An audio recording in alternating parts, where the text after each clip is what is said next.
Hey PA junkies, how's it going? My name is Kat, and I'm so glad to have you here in my little nook of the interwebs. If you're new here, I talk all things Pennsylvania, my native state, otherwise known as PA. If you know, you know. All that said, if you like the strange, the creepy, the healing, the fun, paranormal, true crime, PA nature even stories, go ahead and hit that subscribe button to be alerted for future videos that air here on my channel every Wednesday. By the way, this drink is so good. You know those Celsius seltzer water thingies?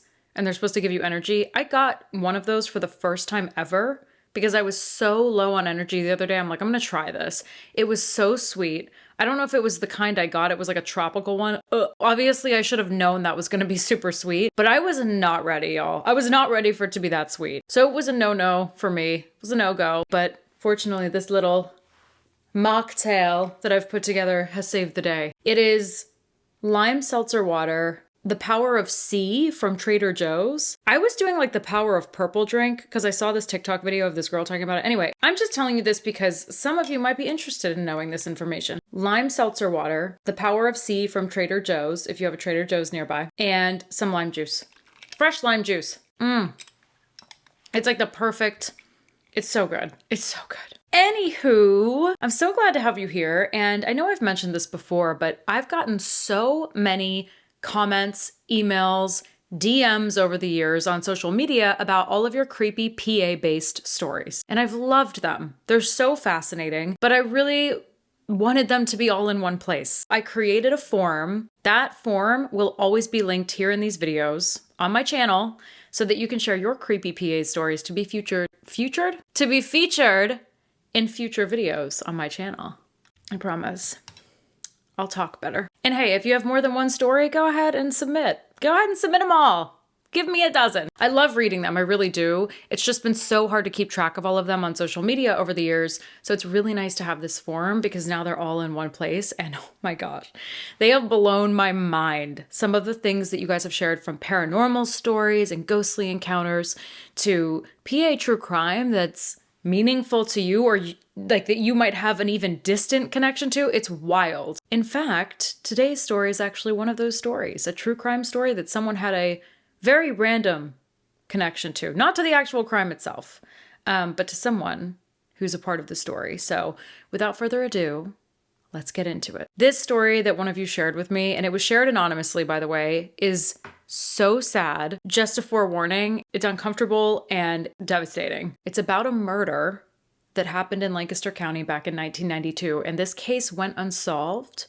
for 26 years. 26, almost 3 decades. Before we get into that, I want to say the person who submitted this story said the suspect in this case actually lived in their grandmother's neighborhood back then.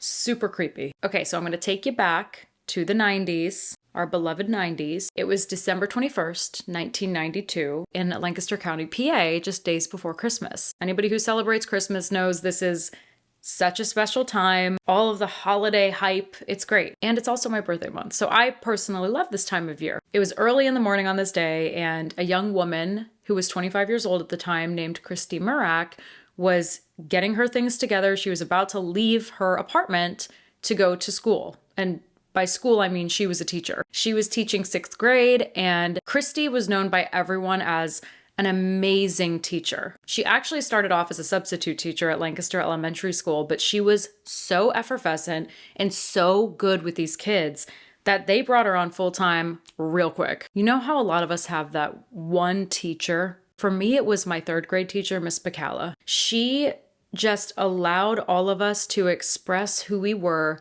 to the fullest, and she embraced every single part of who we were as human beings. She was everything. She was the moment. She really was. Miss Bacala was that teacher who followed me in my career thereafter. She one time sent me a newspaper clipping when I was in the news. It was just the sweetest thing.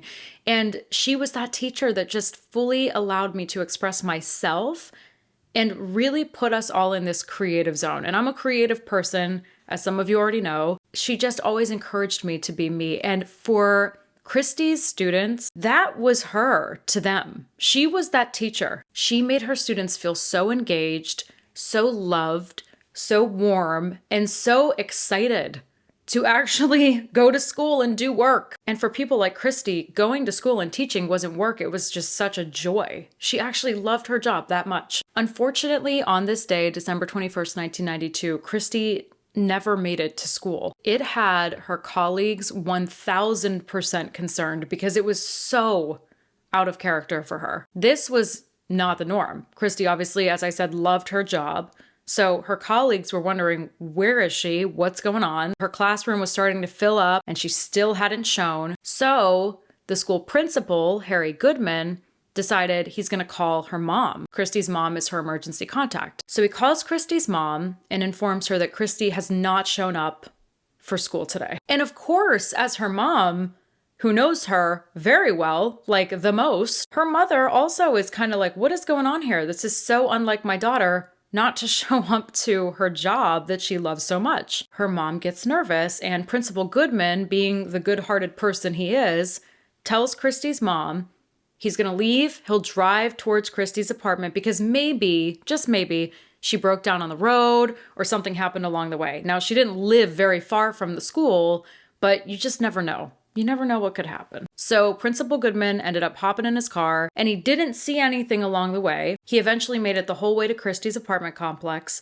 to which he initially noticed her car parked in front of her apartment. So it appeared that Christy was still home, and he noticed that the door to Christy's apartment was open. So that was very unusual and very strange. He got out of his car. When he walked through the open door into Christy's apartment, what he found in front of him was traumatic and so horrific. There was Christy's lifeless body laying on her living room floor. She had been what appeared to be brutally beaten, with Christmas gifts scattered all around her living room that she had wrapped previously for all of her students. Because again, she loved her students. Principal Goodman, and I read this in so many reports, was just, of course, completely traumatized. He even shares later on that he had nightmares of this scene for years and years. I also read that just days before, Christy was supposedly out with her friends dancing and living her life, and she loved dancing. So just to see her in that state, I can only imagine was horrifying. Principal Goodman immediately calls the police, and when they arrive, they can tell that Christy had been through a really intense, brutal battle for her life. She had been raped, beaten, and strangled to death. Her jaw was broken and fractured, and she was also wearing her coat and gloves, which indicates she was about to head out the door. So to think that she was so close to leaving and experiencing the holiday joy with her students, but something so evil held her back and ended up taking her life, is just absolutely awful. There was also a cutting board from the kitchen laying next to Christy's body, which police assumed she had used to fight off her attacker. But really what happened is that she failed at doing that, and her attacker ended up using it to brutally beat her. Every time I read a story like this, it is just, my whole body gets heavy. I feel it in every inch of my being. It's horrible, and I can't even imagine what she went through at that time. When police started their investigation, of course, they interviewed people who were close to Christy in her life, right? Go close to home first and then expand later if need be. Well, they interviewed Christy's roommate at the time, Mary, and Christy was an early riser. She's like me. She was a morning bird. She would wake up at 6 in the morning. She'd watch some TV. Mary was out the door at 7, just about 20 minutes before Christy would leave for her job at the elementary school. According to some reports that I read, Mary said that particular morning, Christy just seemed a little off and kind of distracted, unusual. One of the first people outside of Mary, Christy's roommate, they interviewed was Principal Goodman, who was actually the one who found Christy in her apartment that morning. They said kind of a minor red flag is that Principal Goodman was overly concerned about Christy. Sometimes people will be overly concerned about their victims. Well, of course, Principal Goodman was not the one who committed this murder, so he was ruled out as a suspect pretty quick. There was another potential suspect police looked into that I found to be so eerie and so chilling and so creepy, and I could see why they seriously looked into this guy. There was a man who went by the name Dagger. Ironically, Dagger was his nickname. Just so strange right off the bat. So Dagger one day went to Lancaster Elementary School after Christy's murder, no less, and was walking swiftly through the hall with a bouquet of flowers, and one of the school administrators stopped him because obviously nobody recognized this man. And he said, "Where's Christy? I'm trying to find Christy." Christy Mirack, right? He's giving the name. And the school administrator is like, "Christy is no longer with us, like at all on this planet. What are you doing?" And Dagger tells the school administrator he had no idea of Christy's passing. He was trying to find her, to give her some flowers, because allegedly Christy was in a relationship with this man who lived in Virginia, not even in PA, lived in Virginia with his wife. This man was married and allegedly having an affair with Christy. He was also 20 years older than her. And I read in some reports that just days before Christy's murder, she ended things with this man. She called it quits. So that was very weird to me. It just sent chills up and down my spine. So police looked into Dagger as a suspect. They're thinking, this guy is shady. This just isn't sitting well with him. So what police come to find is that Dagger's DNA does not match the DNA at the crime scene. Okay? That's ruled out. Well, of course, my brain immediately goes to the fact that maybe he hired a hitman for whatever reason. Like, why would he want to do that? I don't know the motive, but maybe he did. But they ruled this out so quickly because hiring a hit usually means there is not a lot of trail left behind. It's not a messy job. They try to keep it clean and pristine because they don't want anybody finding them out. That is the whole point of hiring someone to murder another human being. As we know, Christy's scene at her apartment was not clean and pristine, so police obviously ruled that whole idea out. And then Dagger was removed as a potential suspect at that point. Another thing I read is that the morning of Christy's murder, like between 7:10, 7:20 a.m., which would have been in that window of time right before Christy was about to leave for school, two neighbors in her apartment complex were walking by and heard what they described as high-pitched screaming. I guess they didn't call the police. I'm not here to judge anyone, but if I heard high-pitched screaming, my ass is calling the cops. Some people get into shock and, we can all sit here and say we do this, that, and the other in those situations, but I don't know, maybe they were scared, right? Maybe they were scared for their lives. Who knows? I just thought that was like so eerie to hear something like that. And then later, literally hours later, find out that this woman was murdered in her apartment. Another thing to take into consideration with Christy's case is that this happened very early in the morning, right before she was about to leave for work. So to police, this was odd, because how would someone know Christy's about to leave her apartment? This is why they thought this person could potentially be connected to her. Maybe we need to look closer at internal potential suspects. Maybe, just maybe, this person has been stalking her and watching her for weeks, months, who even knows, years at a time. At some point, police exhausted everything. One of the things the lead investigator actually said is that they came up with all of these potential suspects, but didn't actually land the real suspect. It was so frustrating for them. I can only imagine how frustrating it was for Christy's friends, her family, her colleagues, everyone who loved her. Just absolutely excruciatingly painful. All the while, the community of Lancaster County, PA is freaking out, especially women, young women. Where is this person? Who are they? Where did they go? Where are they roaming? Finding a suspect for this case with the technology and the tools police had at the time was so painful and came up so dry that this person, whoever this person was who took Christy Mirack's life, roamed freely in the community for 26 years to follow. 26 years. Almost 3 decades. In 2016, Christy's cold case is revived. Investigators pull it back out of the files because now there's new and advanced DNA technology that can determine a person's phenotype, which means their muscle mass, their immune strength, their skin color, their hair color, their eye color, all these different things. And police thought, bingo, this could solve the case. And this testing did give them more information. It revealed that Christy's killer was a mix of Latino and European descent. And with that information, on top of hair color, eye color, skin color, they were able to create a few composite sketches of who the killer might be and what they might look like. They released the sketches to the public, and as Christy's brother, mom, friends, loved ones, I can only imagine how chilling that must have felt seeing these images, possibly looking into the face and the eyes of the person who killed their daughter and sister. You know, at this point, you just want to be like, yeah, they figured it out. They didn't. The sketches didn't pull up anything for them. It brought in more potential suspects, but as we know, that was what was initially frustrating police to begin with back in the 90s, is that they had all these potential suspects, but not an actual killer to arrest. They really didn't see any progress from this for a couple years to follow. So yeah, this was just, at this point, so beyond frustrating. Who was this person? Like, are we ever going to find out who this person is? It's 2016 now. What's going on? So a couple years later, in 2018, a new layer of genetic testing was released.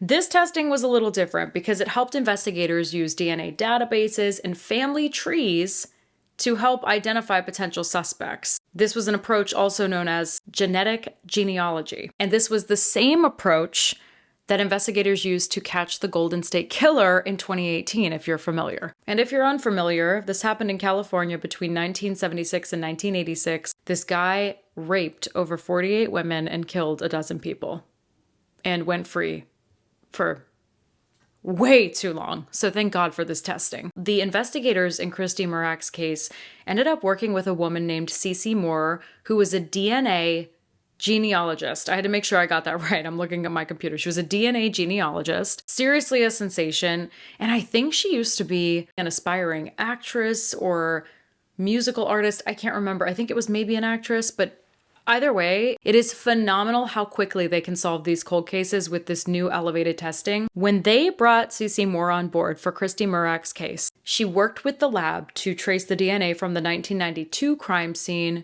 to Christy's murderer in 2 days' time. 2 days.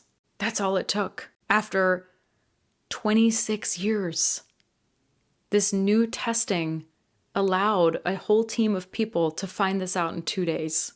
That is crazy. And do you want to know who Christy's killer was? Well, remember back in the beginning of the story, I very briefly mentioned that a couple days before Christy's murder, she was allegedly out dancing with her friends, right? She was 25. They were young. Christy loved to dance. She loved to have a good time. Well, one of these clubs Christy went to with her friends was called Club Chameleon. There was a DJ named Raymond Rowe, who also went by the alias DJ Freeze. If you Google DJ Freeze, Lancaster County, PA, you will find that he performed a lot over Lancaster County, like a lot. He would perform at bat mitzvahs. He would perform at weddings, proms, clubs, all the things. Like, he was a fixture in Lancaster County. He even performed for celebrity appearances. Turns out that the genetic genealogy testing pointed to Raymond Rowe,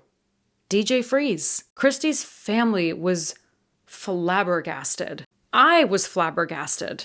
Like, what in the world? And they were confident this was their guy. Like, this genetic testing does not lie. This was him. There was no doubt. Police were 1,000% confident. Obviously, CeCe Moore was 1,000% confident. And he ended up confessing to the murder. They ended up arresting Ray Rowe in 2018. This man really went to a young woman's apartment, murdered her, and then roamed free for 26 years. Not only did he roam free for 26 years, but did you know that he was engaged to another woman at the time he murdered Christy?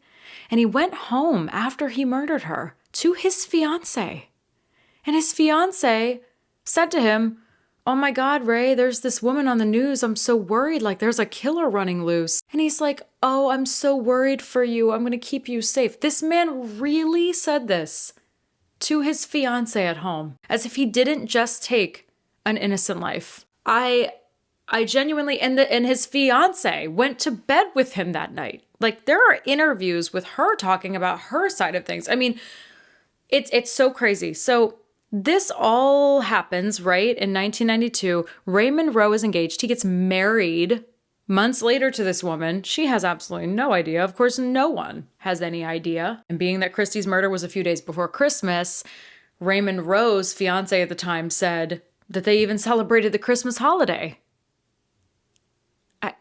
I can't. There are documentaries about this. There are obviously podcasts about this. There are videos all over the place about this. There is this one video I watched where Raymond Rowe is talking on camera. It's like for some camp or some, I don't even know what it was, some sort of event. And he was basically saying on camera, I'm a good guy. I'm very relaxed. I'm very chill. And that's how a lot of people knew him. Club promoters, event planners, like everybody knew him to be a pretty shy, quiet person. Like he didn't get in the way of anyone. So this was just mind-boggling to people. And he said to police that he just lost it. He basically snapped. And he said something to the effect of, that was my, quote, thug life coming out. I guess he had a criminal past. What's interesting is that Raymond Rowe ended up taking a plea deal in court, which meant the death penalty was removed from his sentencing, and he was sentenced to life in prison with an additional 60 to 120 years behind bars. I can't even believe this man roamed free for longer than Christy Mirack was alive on this earth. During this time of accepting the plea deal, Raymond Rowe had the audacity to come to police and say that he actually didn't do this, that he was in a relationship with Christy Mirack. He was having an affair with her.